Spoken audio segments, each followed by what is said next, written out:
രോഹിണി, അമ്മ എന്ന പദത്തിന് ഒരുപാട് അർത്ഥങ്ങളുണ്ടല്ലേ? അമ്മ എന്ന പദം കേൾക്കുമ്പോൾ തന്നെ സഹനവും സ്നേഹവും സംരക്ഷണവും എന്നാണ് നമ്മുടെ മനസ്സിലേക്ക് വരുന്നത്. മനുഷ്യർക്ക് മാത്രമല്ല, മൃഗങ്ങളെ സംബന്ധിച്ചിടത്തോളം അമ്മ എന്ന് പറയുന്നത് വളരെ ഒരു വല്ലാത്തൊരു വികാരം തന്നെയാണ്. ഗർഭിണിയായ ഒരു കുതിരയെ കൂട്ടം ചേർന്ന് ക്രൂരമായി മർദ്ദിച്ച സംഭവം മലയാളികൾ മറന്നു കാണില്ല. മാസങ്ങൾ പിന്നിടുമ്പോൾ ദിയ ഇന്നൊരമ്മയാണ്. ഒരാഴ്ച മാത്രം പ്രായമുള്ള തൻ്റെ ആൺകുഞ്ഞിനൊപ്പം സന്തോഷവതിയായി അവൾ കൊല്ലത്ത് തന്നെയുണ്ട്.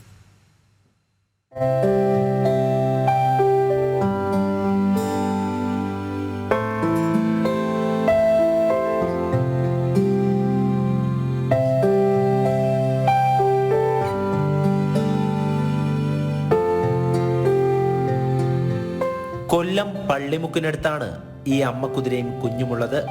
കഴിഞ്ഞ വർഷം ജൂലൈ മാസമായിരുന്നു ഗർഭിണിയായ ദിയ ക്രൂരമർദ്ദനം ഏറ്റുവാങ്ങിയത്.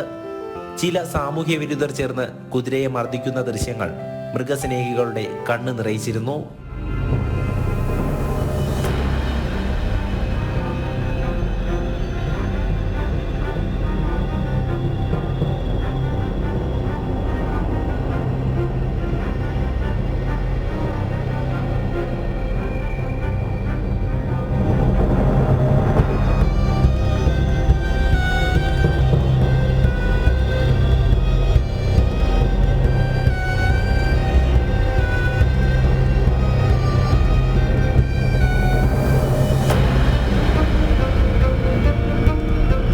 സംഭവത്തിന് പിന്നാലെ മൃഗസംരക്ഷണ വകുപ്പ് ഇടപെട്ടു.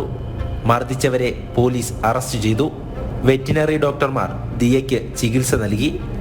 ഏറെ നാളത്തെ ചികിത്സയ്ക്ക് ശേഷമാണ് അവൾ ആരോഗ്യവതിയായത്. നിറവയറുമായി മാസങ്ങൾ പിന്നിട്ടപ്പോൾ ദിയ ഒരു ആൺകുഞ്ഞിന് ജന്മം നൽകി.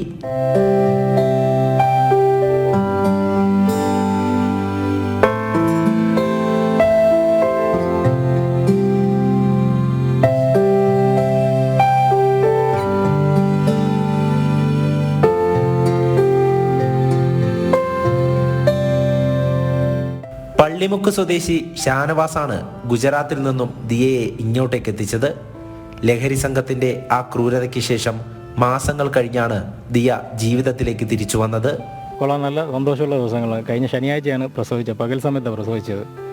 കുട്ടിയും തള്ളയും ആരോഗ്യമായിട്ടിരിക്കുന്നു. വളരെ സന്തോഷമുണ്ട് എല്ലാവർക്കും. പിന്നെ നാട്ടുകാരും എല്ലാവരും ദിവസവും വന്ന് കാണുന്നുണ്ട്. പിന്നെ നമുക്ക് അന്ന് ഒരുപാട് സഹായങ്ങൾ ചെയ്ത മൃഗസംരക്ഷണ വകുപ്പും മറ്റു ആളുകളും ഉണ്ട്. അവരും വളരെയധികം ആ സമയത്ത് ഒരുപാട് കഷ്ടപ്പെട്ടു. നമുക്ക് ഷൈൻ ഡോക്ടറൊക്കെ ഏത് സമയത്ത് വിളിച്ചാലും നമുക്ക് ആൻസർ തരികയും കാര്യങ്ങൾ തിരക്കുകയും ചെയ്യുന്നുണ്ട്. വളരെയധികം സന്തോഷമുണ്ട്. അന്ന് കുറച്ച് സമയം എടുത്ത് നമ്മളതിൻ്റെ കൂടെ കുറേ കഷ്ടപ്പെട്ട് ആ സമയം മുതൽ ഈ പ്രസവ സമയം വരെ നമ്മൾ കുറേ റിസ്ക് കൂടെ അതേന്നും പറഞ്ഞ് നല്ല രീതിക്ക് കെയർ ചെയ്ത് നോക്കിയത്. നല്ലപോലെ ഫുഡും കാര്യങ്ങളൊക്കെ കൊടുത്ത് നല്ല രീതിക്ക് തന്നെ അതിനെ കൊണ്ടുനടന്ന്. അതുകൊണ്ട് നമുക്ക് ആ ഒരു കുട്ടിയെ കിട്ടി. നമുക്ക് ആ കുട്ടിയെ കിട്ടണം എന്നുള്ളൊരു ആഗ്രഹം ഉണ്ടായിരുന്നു. അത് എന്തായാലും സാധിച്ചു കിട്ടി. സമീപവാസികൾക്കും ദിയ പ്രിയപ്പെട്ടവളാണ്. ദിയ ഗർഭിണിയായപ്പോഴാണ് ഈ സാമൂഹ്യ വിരുദ്ധർ ആക്രമിച്ചത്. വളരെ പത്തറ്റിക് കണ്ടീഷനിലാണ് ഇവിടെ കൊണ്ടുവരുന്നത്. പിന്നെ നല്ല പരിരക്ഷ കിട്ടി. ഇപ്പം നല്ല കുഞ്ഞിനെയാണ് പ്രസവിച്ചത് ദിയ. ഇപ്പം നല്ല സംരക്ഷണം കിട്ടുന്നുണ്ട്. ഇപ്പം ഞങ്ങൾക്കെല്ലാം വളരെ സന്തോഷമാണ്. ഞാൻ തൊട്ടടുത്ത വീട്ടിലാണ് താമസിക്കുന്നത്. ഇത് എൻ്റെ കാമ്പൗണ്ടാണ്. പിന്നെ ഇവിടെ കൊണ്ടുവന്ന് കെട്ടുന്നതിനും ഇത്ര നാളിവിടെ നിന്ന് ഞങ്ങളുടെയൊക്കെ സംരക്ഷണയിലാണ് നിന്നത്. ഭക്ഷണമൊക്കെ ഷാനവാസ് തന്നെ കൊടുക്കുന്നത്. പിന്നെ ഞങ്ങൾ ക്യാരറ്റും ഇതൊക്കെ വാങ്ങിക്കൊടുക്കും, തണ്ണിമത്തനൊക്കെ വാങ്ങിക്കൊടുക്കും. ഇന്ന് പള്ളിമുക്കിലെ വില്ലേജ് ഓഫീസിന് സമീപം ദിയയും കുഞ്ഞുമുണ്ട്. ഏറെ നൊമ്പരങ്ങളേറ്റു വാങ്ങിയ അമ്മയുടെ ലാളനയിൽ അവനും ചുവടുകൾ ഉറപ്പിക്കുകയാണ്. ജനം, കൊല്ലം.